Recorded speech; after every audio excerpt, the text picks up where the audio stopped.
تو عشق میرا از قلم عائشہ جبین قسط نمبر 8۔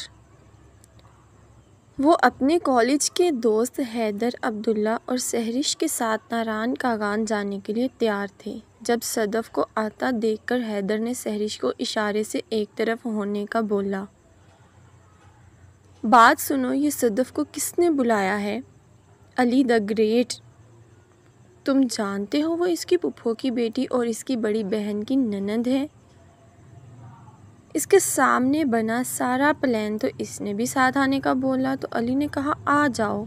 کمال کرتا ہے علی، جانتا بھی ہے یہ ہادیہ سے کتنا جیلس ہوتی ہے، اس کو کالج میں بہت مشکل سے برداشت کرتا ہوں میں۔ علی نے اتنے لمبے ٹرپ پر اس کو بلا لیا ساتھ۔ وہ جل کر بولا، اچھا تم خاموش رہنا، اب آئی ہے تو برداشت کرنا پڑے گا، اور میں بہت اچھے سے جانتی ہوں اس کو کیا تکلیف ہے ہادیہ سے۔ تم بس اپنی زبان قابو میں رکھنا، میں سنبھال لوں گی سب۔ سحرش کچھ سوچ کر بولی، ہائے تم کہو تو میں اپنی زبان کٹوا دوں، بس مجھے سنبھال لو۔ اگر تم، وہ شوخی سے بولا، اس وجہ سے میں زیادہ منہ نہیں لگاتی تمہیں، قابل نہیں ہو تم، حد سے نکل جاتے ہو چھچھورے بندر۔ وہ پاؤں پٹک کر وہاں سے چلی گئی جبکہ حیدر اس کو جاتا دیکھ کر دل کھول کر ہنسا تھا۔ نور تم ادھر سدرا کے ساتھ بیٹھو اور تم عبداللہ حیدر کے ساتھ بیٹھو۔ یار علی سب کو گاڑی میں بٹھا رہا تھا۔ نہیں میں یہاں سحرش کے ساتھ ٹھیک ہوں۔ وہ تسلی سے سیدھا ہو کر بیٹھا تو سحرش نے اس کو کھا جانے والی نظروں سے دیکھا جو اس کو دیکھ کر ایک آنکھ دبا کر اب باہر دیکھ رہا تھا۔ اچھا چلو صدف تم عبداللہ کے ساتھ بیٹھ جاؤ، میں یہاں تمہارے ساتھ بیٹھتی ہوں۔ وہ یہ دیکھ کر بیٹھنے لگی تو اس نے سیٹ پر ہاتھ رکھ دیا۔ نہیں یہ جگہ ہادیہ کی ہے، وہ ڈرتی ہے پہاڑی سفر سے تو میں اس کے ساتھ ہی بیٹھوں گا۔ میں اسی شرط پر اس کو لایا ہوں، تم وہاں چلی جاؤ۔ اس نے عبداللہ کے ساتھ والی جگہ پر جانے کا بولا۔ اگر وہ اتنا ڈرتی ہے تو نہ جائے، پھر جانے کی کوئی ضرورت نہیں۔ صدف اپنے اندر کی آگ پر قابو رکھے ہوئے بولی، اگر ہادیہ نہیں جائے گی تو کوئی نہیں جائے گا، یہ تو اٹل بات ہے، اور کسی کو اعتراض ہے تو وہ بے شک چلا جائے۔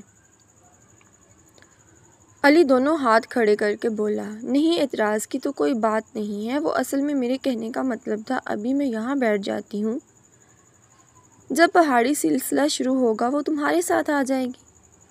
نہیں ایسے نہیں ہو سکتا یار، میں پورے سفر میں اس کے ساتھ ہی رہنا چاہتا ہوں۔ یہ نہ ہو وہ گھبرا جائے، تمہیں سمجھنے کی کوشش کرو، اس بار سیٹ تبدیل کرنا اچھا نہیں لگتا۔ علی اس کو سمجھاتے ہوئے بولا۔ ہادیہ کو آتا دیکھ کر مسکرایا اور اس کی طرف بڑھا کہ اس کو گاڑی میں چڑھانے میں مدد کی، جس کو صدف نے جلتی نگاہوں سے دیکھا۔ ایک دن آئے گا میں تمہیں علی سے اتنا دور کر دوں گی، علی تمہارے سائے سے بھی نفرت کرے گا۔ ہادیہ ملک، علی شاہ صرف میرا ہے، اور جو میرا ہے میں اس کو کسی بھی قیمت پر حاصل کر لوں گی، یہ وعدہ ہے میرا اپنے آپ سے۔ وہ اپنی سوچ پر مسکرائی۔ دیکھا تم نے کیسے جل گئی، اور اب کیسے کمینی سی ہنس رہی ہے یہ چڑیل۔ صدف حیدر سے سحرش کے کان میں سرگوشی کی، تم بےہودہ انسان خاموش ہو کر رہو، بڑا پتہ ہے تمہیں کمینی ہنسی کا، اب اگر تم بولے تو میں تمہارا گلا دبا دوں گی، اور اس صدف کو تو میں دیکھ لوں گی۔ ویسے گلا دبانے کے علاوہ ایک اور کام بھی ہو سکتا ہے گلے کا، اگر تم چاہو تو۔ وہ دھیمے لہجے سے بولا۔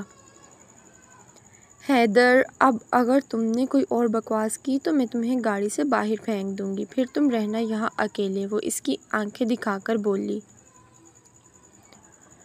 اس کو غصہ ہوتا دیکھ کر حیدر نے اپنی انگلی اپنے ہونٹوں پر رکھ لی جبکہ سحرش نے اس کو خاموش ہوتا دیکھ کر سکھ کا سانس لیا اور فون کو ہینڈ فری لگا کر خود فون پر لگ گئی۔ اگلی سیٹ پر سدرا اور نور میگزین میں بزی تھی، ان کے ساتھ والی سیٹ پر عبداللہ سر سیٹ سے لگائے سونے کی تیاری پر تھا۔ اس کے ساتھ بیٹھی صدف اگلی سیٹ پر بیٹھے علی اور ہادیہ کو کسی بات پر ہنستا دیکھ کر بدمزہ ہوئی تھی، جبکہ علی اور ہادیہ اس سب سے بے پرواہ اپنی بات پر ہنس رہے تھے۔ علی نے مضبوطی سے ہادیہ کا ہاتھ تھاما ہوا تھا، اس کے لبوں پر جاندار مسکراہٹ تھی۔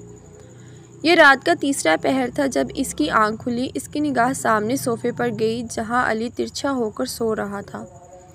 اس کا ایک بازو نیچے لٹک رہا تھا، دوسرا بازو اس کے سر کے نیچے تھا۔ وہ بیڈ سے اٹھی اور دھیرے دھیرے چلتی ہوئی اس کے پاس آئی۔ اس کا لٹکتا ہوا بازو اس کے سینے پر رکھنے لگی۔ بے ساختہ اس کے چہرے کو تکنے لگی۔ وہ سویا ہوا بہت معصوم لگ رہا تھا۔ کچھ دنوں سے ان کے چہرے پر چھائے غصے کا اس وقت نام و نشان نہیں تھا۔ علی تم ایسے تو کبھی نہیں تھے پہلے، تو تمہیں میری کتنی فکر ہوتی تھی۔ مجھے کوئی تکلیف ہو تو ذرا برداشت نہیں ہوتا تھا تم سے، اور اب کیا ہو گیا؟ اب تم خود مجھے تکلیف دیتے ہو۔ کیوں ہو گئے تم ایسے؟ کیا غلطی ہے میری؟ مجھے تمہارا یہ رویہ برداشت نہیں ہوتا۔ مجھے وہی میرا بیسٹ فرینڈ علی چاہیے۔ پلیز اس کو مجھے لوٹا دو، پلیز علی، پلیز۔ وہ اپنی آنکھیں صاف کرتے ہوئے کمرے سے باہر چلی گئی۔ اس کے جاتے ہی علی نے جھٹ سے آنکھیں کھولی اور ایک لمبا سانس خارج کیا۔ اسی وجہ سے روکتا تھا تمہیں کہ مت کرو یہ شادی، پر تم نے سب مذاق سمجھا اور سب برباد کر دیا، اور مجھے میری بیسٹ فرینڈ بھی چھین لی۔ میں تمہیں کبھی معاف نہیں کروں گا، کبھی بھی نہیں ہادیہ ملک۔ وہ کمرے سے نکل کر باہر لان میں آ کر بیٹھ گئی اور رونے لگی۔ وہ کافی دیر سے باہر سردی میں بیٹھی تھی جب اس پر کسی نے شال ڈالی۔ ہادیہ نے سر اٹھا کر دیکھا تو نجف کھڑا تھا۔ بھائی آپ اس وقت کیا کر رہے ہیں یہاں؟ اس نے جھٹ سے اپنے آنسو صاف کیے۔ میں بیٹھوں یہاں، وہ اس کے پاس والی کرسی کی طرف اشارہ کر کے بولا۔ جی بھائی بیٹھیں، وہ زبردستی مسکرائی۔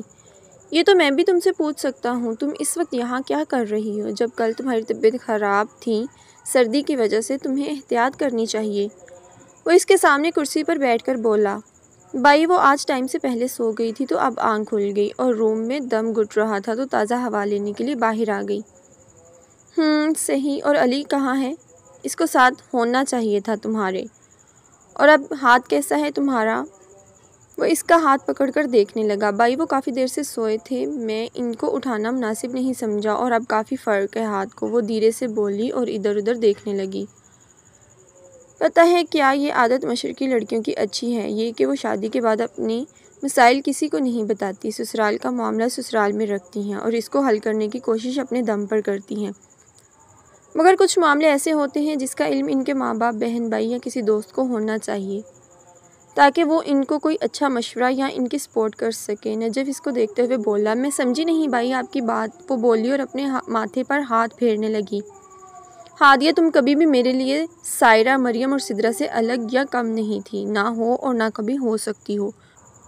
میں تمہارے ہر فیصلے میں تمہارے ساتھ ہوں، تم کو مجھ سے کچھ چھپانے کی ضرورت نہیں۔ میں سب جانتا ہوں جو علی نے تمہارے ساتھ کیا پہلے دن، اور میں یہ بھی جانتا ہوں وہ بکواس کر رہا ہے، وہ کسی کو پسند نہیں کرتا، اس کی زندگی میں نہ کوئی لڑکی تھی نہ ہے، وہ پورے اعتماد سے بولا۔ مگر بھائی انہوں نے خود بولا تھا کسی کو، میں نے سنا تھا، وہ میں ہی تھا اس کے ساتھ۔ تم نے شاید پوری بات نہیں سنی، اس کو بس اس شادی پر اعتراض تھا جس کی وجہ سے وہ یہ بول گیا، جبکہ یہ بولتے ہوئے اس کی آنکھیں اس کا جھوٹا ہونے کا چیخ چیخ کر اعلان کر رہی تھی۔ جو بھی بات ہے میں پتہ لگا لوں گا، تم فکر مت کرو۔ بس ایک بات یاد رکھو، اپنی جگہ کبھی بھی کسی کے لیے مت چھوڑنا، اور اپنا حق لینا سیکھو۔ اپنا حق مانگنے میں کوئی شرم کی بات نہیں، اور اگر حق مانگنے سے نہ ملے تو اپنا حق چھیننا سیکھو۔